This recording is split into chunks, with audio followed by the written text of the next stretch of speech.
late 1800s, life was very hard. Thousands of ladies found themselves starving and living on the streets. As each day went by, walking in the streets of Whitechapel and listening to the people talking about the death of her two friends, wondering who the killer could be, she was forced to continue servicing all those who would pay.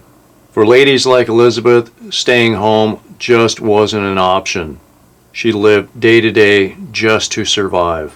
One night, her name too would be added to the list of Jack the Ripper victims.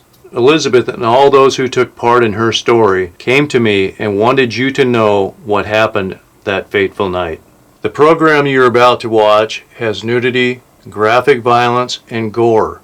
It should not be viewed by minors whatsoever.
You're pausing too much. Over here, he said move it along, and then you're pausing too much. Move it along.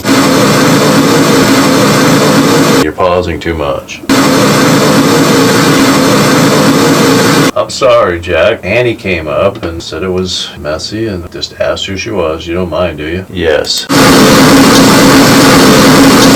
Don't find that out. Okay, Jack. Man, I don't want to make anybody angry. I just was asking questions. Don't piss me off. I'll push you down. We're not going to get anywhere if you're trying to scare me, because I'm not scared. Do you understand that? Let's find out. So you're telling me you have the power to move things in my office here? Yes, I do. Jack, can you knock that car off my speaker for me? This one, the red one right here, just push it off there for me real quick.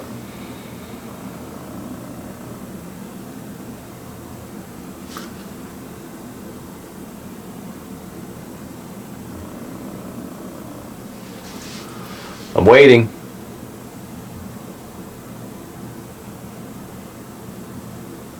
See, we're not going to get anywhere if you're angry and you threaten me, okay? I'm trying to be nice, civil, talk to you person to person. Now, if somebody comes up here that I'm talking to you and they start talking to me, I'm going to stop and I'm going to find out who that person is. If they're connected to you, the victims of Jack the Ripper murders, I'm going to talk to them. I hope you understand that, but that's why I'm here. I want the entire story, and if that means I have to pause for 30 seconds and ask them a question, that's what I'm going to do. And if you want to stop talking to me, I'll talk to the rest of the people and I'll get my answers from them. Now, can we calm down, settle down, and have a conversation?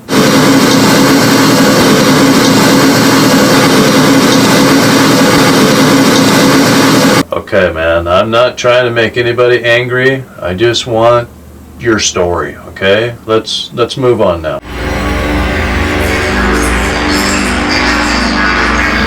What happened to your eye? You know how an eyelash falls out, it doesn't fall out, it kind of hangs up in your eyelash? That's what I was rubbing my eye for. Okay, Jack, good to know you're okay. I'm telling you guys, they know and see everything we do. If you don't believe that, I don't know what to tell you guys. Absolutely see everything. Do me a favor. I'm dying to ask you something. Maybe you'll answer me. What's your question? Do you think you're special? No, I don't think I'm special at all. I don't know why I'm able to talk to you guys, but I don't consider myself to be special at all. Okay. Just asking. Why are you doing this? The reason that I'm doing this is because when I was younger, I stopped breathing and died, and I went to the other side where you guys saw me, and apparently I saw you, and ever since then I had seen and heard lots of stuff that I couldn't explain. I couldn't talk to anybody, so I started trying to find out what was going on around me. The more answers I got, the more questions I had. After I figured out that there truly was life after death, I wanted to share my knowledge with other people and to show them that there truly is life after death. That's why I'm doing this. That's a good answer. I'm proud of you. I was Elizabeth Stride.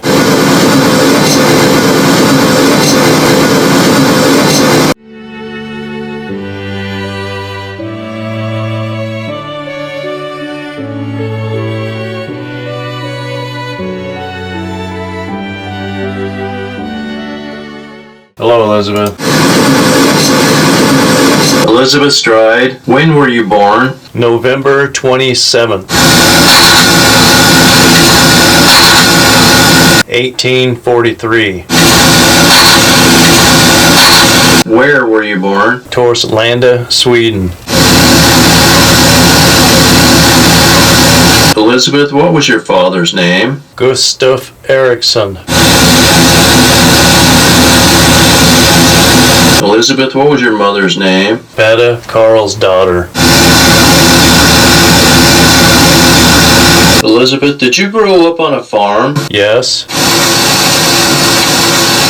My father was a farmer. I loved growing up on the farm. It takes a lot of the stress out of your life being around your farm animals. Yes, it does. Elizabeth, did you go to church as a child? Yes, Lutheran. I liked going to church. What color was your eyes? Light gray. Elizabeth, what color was your hair? Long, brown, curly hair.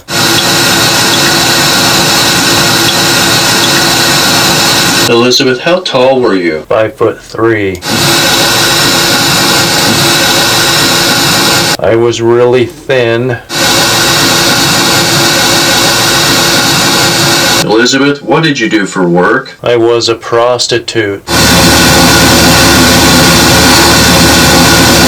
Elizabeth, is that the only job you ever had, was being a prostitute? No, it wasn't. I worked in a factory when I was young. Help me tell my story. Can I ask something from you?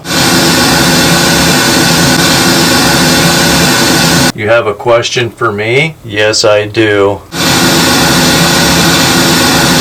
Okay then, I'll ask. Are you special?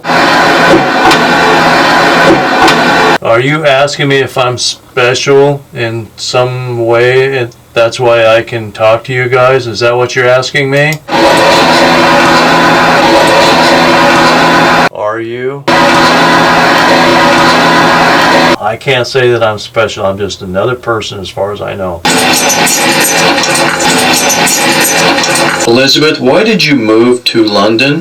To work as a prostitute. Is that the only reason you moved there, is because there was more work for you as a prostitute? Yes. Lots of prostitution in London. I didn't starve like I did in Sweden. The death of my mom helped me move to London. It was a lot of money. Elizabeth, what year did you move to London? 1866. It was springtime. You said it was during the spring when you moved? Yes. Elizabeth, were you married? Yes, I was. Elizabeth, what was your husband's name? John Thomas. You see this picture right here, Elizabeth? Yes, I do. Is this you? Yes, it was. When was this picture taken? When I married John. What was going on in your head when that picture was taken of you? I was so scared. You were scared because you were now married? Yes, that's right. Thank you for asking. Were you happy when that picture was taken right there? Yes, I was. It looked like you were sad to me. Is it just because you were scared now that you were married? Yes, that's right. Where did you first live with John when you got married? Where did you guys move to? East India Dock Road. What did John do for a job? Ship carpenter. He built ships. He didn't like building ships. Elizabeth, what did you run when you got married? A coffee shop. Elizabeth, what year did you guys sell your coffee shop? 1875.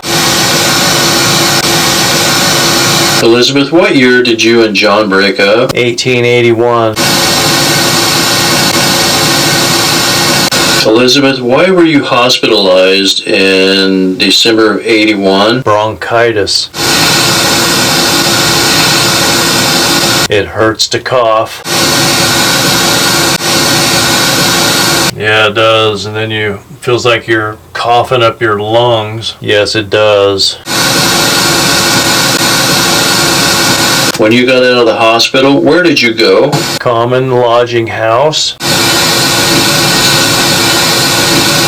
Dean and Flowers. The common lodging houses, were they just like more than one person stayed in the same room, or did you have your own room? More than one person slept in a room.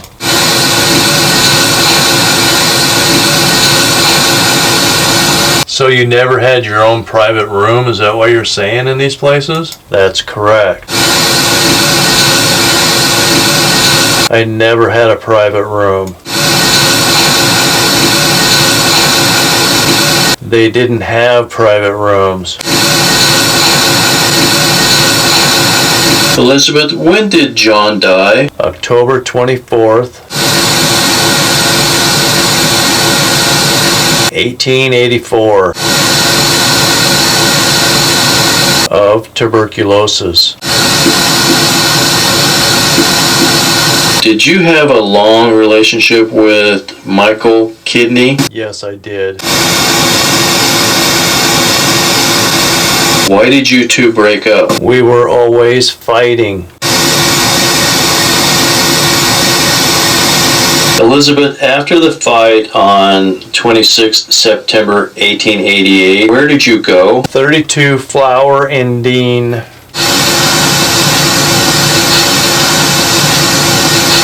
Elizabeth, who did you think Jack the Ripper was? An older man. It didn't matter. I had to work. Elizabeth, do you know what day you died? September 30th, 1888.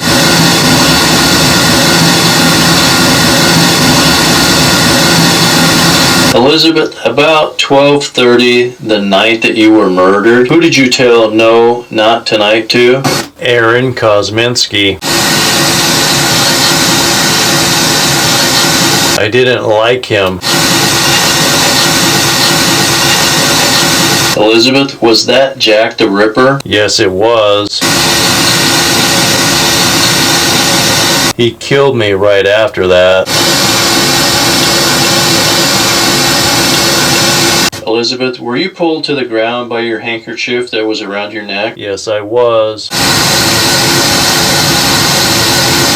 Then he got on me.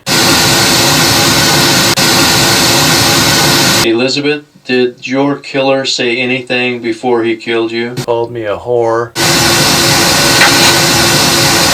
Then he cut me. It really hurt. I was so scared. Then I died. Elizabeth, where were you murdered? Dutfield Yard. Off Brenner Street. Is there anything that you would like to tell the people listening to your story? Yes. I am fine.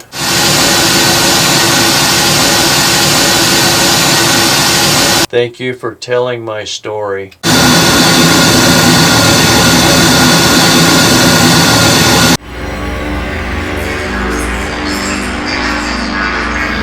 Don't mess with her. She was really gross. I'm sorry, Elizabeth. That's not me. I'm just repeating what he said. It's okay. Jack, where did you kill Elizabeth? We're together here. Duffield Yard off Bruner. Yes. Off Bruner. It was a hot mess. I was hurried. I didn't get to cut her open. I was angry about that. I cut her throat. Who was the doctor that did the autopsy on Elizabeth Stride? Please come forward and tell me your name. George Baxter Phillips.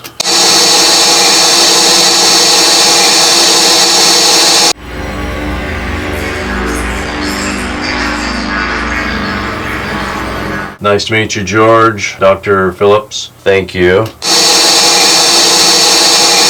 Doctor, I have a few questions for you, if you don't mind, about the murder of Elizabeth Stride. Would you be willing to talk to me about her? Yes, I will. When you first saw Elizabeth Stride's body, what was your first impression? Wasn't that big of a deal for Whitechapel.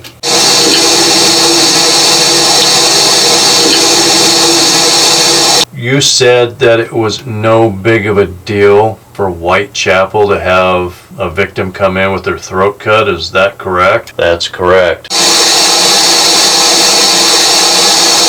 So you saw a lot of people with their throat cut come in? A couple a month. That's correct. I guess there wasn't that many guns, so people didn't shoot each other. They just stabbed each other and cut each other's throat back then. Is that what was going on? Correct. Did you actually go to the scene where Elizabeth Stride was murdered? So you thought it was just another random attack? Is that what the deal was? Yes. So was there any markings to her face at all? Nothing to her face. Was there any damage to any other part of her body besides her neck? No. So she just had one cut to her throat, is that it? Yes, one cut. Do you know if the person was behind her or standing in front of her when they cut her throat?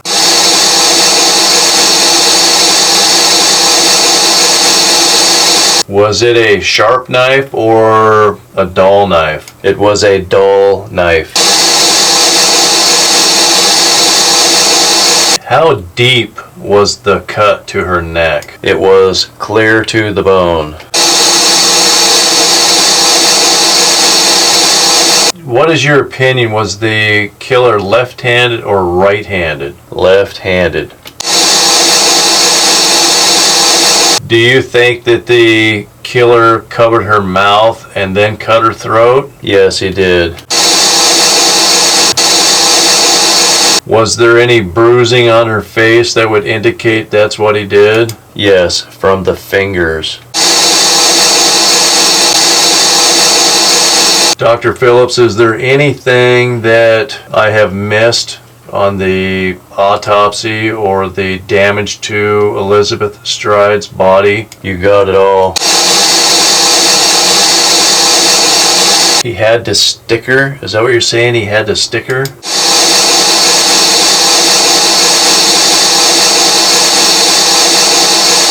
So what you're saying, instead of him just cutting it straight across, he like stabbed her and then pull his knife across? Is that what you're telling me? Yes, he stabbed her first, then cut her throat.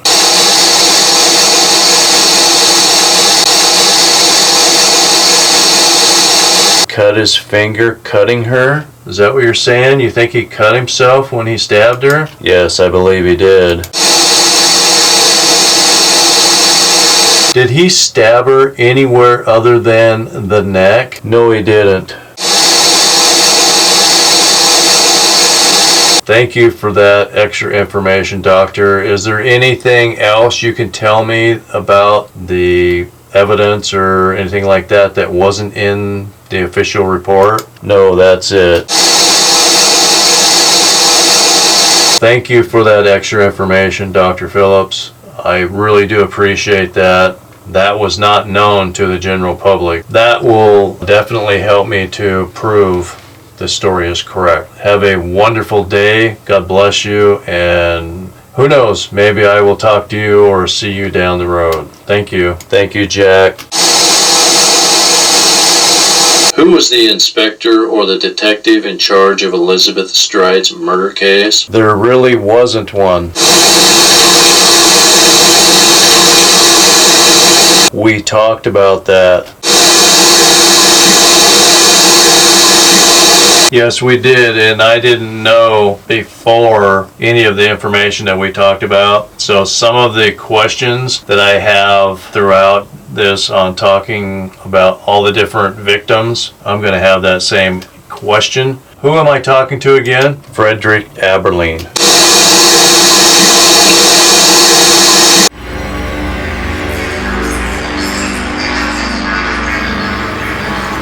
Thank you for hanging around. I'm going to be asking questions on all the Jack the Ripper murder cases, so if you or any of the other people that helped with this investigation, if you guys would come forward and talk to me so we kind of have an idea what really happened back then on this case. Thank you in advance for helping me. Thank you.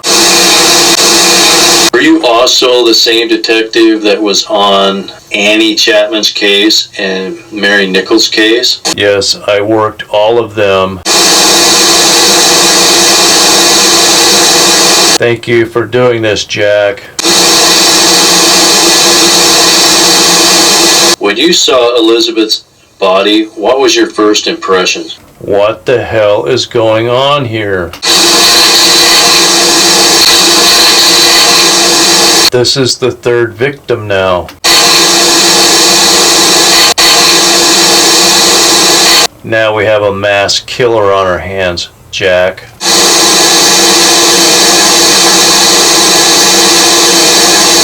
At this point, did you have any suspects? Yes, I had 2 of them. Who did you suspect that actually was killing these women at this point? Aaron Kosminski. Who else did you suspect could have been Jack the Ripper at this point? There was many. Do you have a pen? When you said you had a couple suspects, you said Aaron Kosminski. What made you think that Aaron was killing these women at this point? Eyewitness. Ryan Peterson.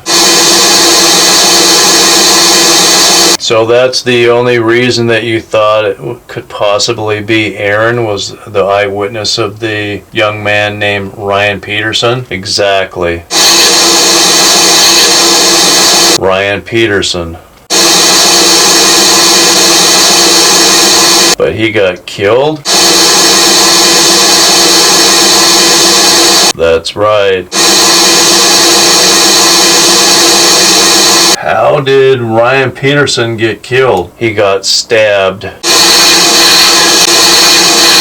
We suspected Aaron. How long was it after Ryan told you that he saw Aaron Kosminski kill Annie? Was he murdered himself? Who did you think was the killer of Elizabeth Stride? Aaron Kosminski. Did you think the killer was an older man? Yes, at first we did. And then we met Aaron Kosminski.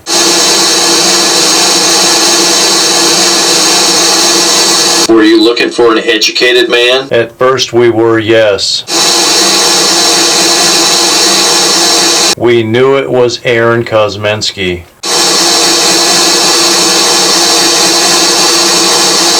But he went into the hospital.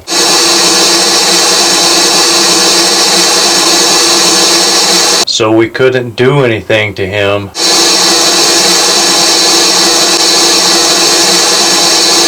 Let me get this straight. You knew it was Aaron Kosminski that was killing these women, or at this point when he went into the hospital, that had killed these women, but because he was hospitalized, you couldn't prosecute him? Is that what you're trying to tell me? Yes, that's right.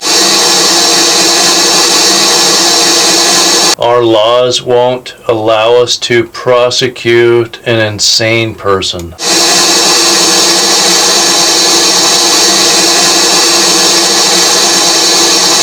That's right. I understand that your laws won't allow you to bring somebody to justice that has been deemed insane, but why on earth wouldn't you publicly come out and say, hey man, we know who Jack the Ripper is. It's Aaron Kosminski, but now he's in a hospital for the insane, so we can't punish him, but at least we know who Jack the Ripper is now, so you can all take a breath of relief. Why didn't you do that? I don't know why we didn't do that. Did the upper echelon know that Aaron Kosminski was the killer and he was insane, and they're the ones that said, no, we can't do anything about it now? That's correct.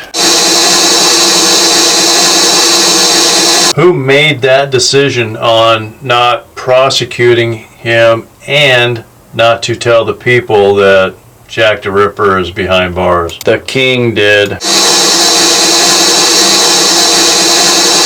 You're telling me the King of England decided that he wasn't going to tell people that Jack the Ripper is locked up? That's right, he did, Jack.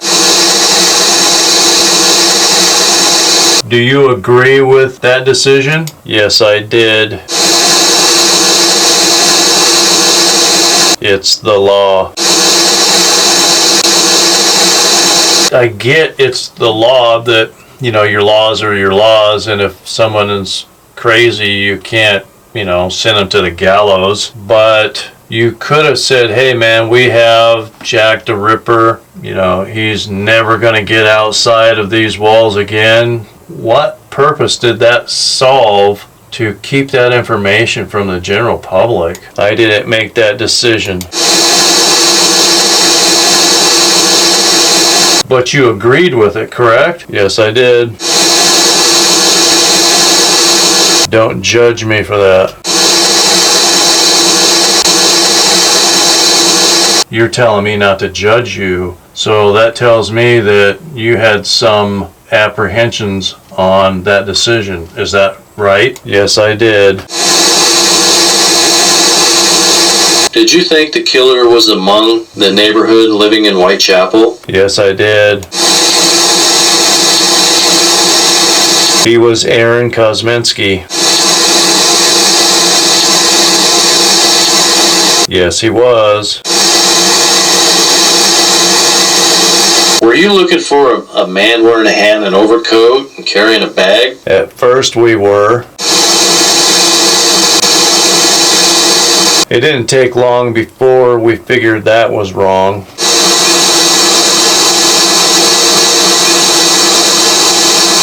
That was the wrong kind of person. We were looking for somebody younger. Thank you. Inspector Aberline, at this point, how far along in the investigation are you talking now? Because right now we're in the Elizabeth Stride murder. How far are you into where you're thinking? I mean, you're talking after all the murders. I'm talking about in the Elizabeth Stride investigation era. Were you still looking for an older man right after Elizabeth Stride was murdered? Yes, we were. So at this point, you didn't know that it was Aaron Kosminski that was really Jack the Ripper, correct? That's correct. Up to this point in the investigations, I'm not talking about after, you know, a year, 2 years, or when Aaron Kosminski was in the mental institution, but as the week that you found Elizabeth Stride, who did you suspect that was responsible for the first 3 murders? We didn't know. Okay, that makes a little bit more sense to me because, you know, still at this point, the investigation was like, what the hell's going on? I mean, who's slaughtering these poor women, correct? Let's deal with it this way, because otherwise I'm thinking if you knew for real that Aaron Kosminski was the killer at this point and you continue to let him go out there and kill more women, I would be like, man, what the hell? But obviously you didn't know it was Aaron at this point. That makes me feel a little bit better about what you're telling me. Thank you for that.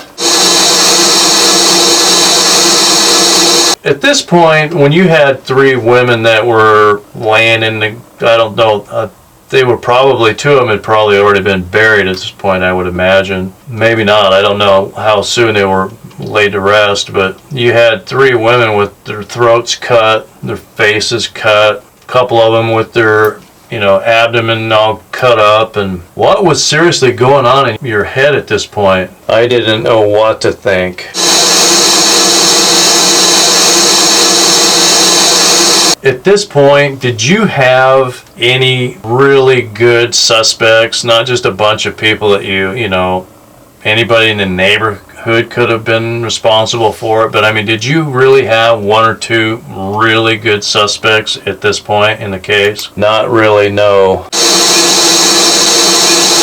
Well, thank you for your honesty on that. If you went to the funeral of Elizabeth Stride, were you looking for anybody that looked out of place? Maybe the killer was there? I didn't go to the funeral. It was just a small funeral. Just the other prostitutes went. Aaron Kosminski went. Who just said Aaron Kosminski went? Can you tell me your name? I'm pretty sure I have a good idea who you are, but I want everybody to hear what's your name. Annie Chapman. Thank you, Annie. You're welcome. Annie, did Aaron Kosminski go to all of your funerals? Yes, he did. Were there any other people besides prostitutes that went to this funeral or any of your funerals? Yes. Aaron wouldn't have stuck out as being the only guy there, right? That's correct. What kind of knife do you believe killed Elizabeth Stride? Just a pocket knife.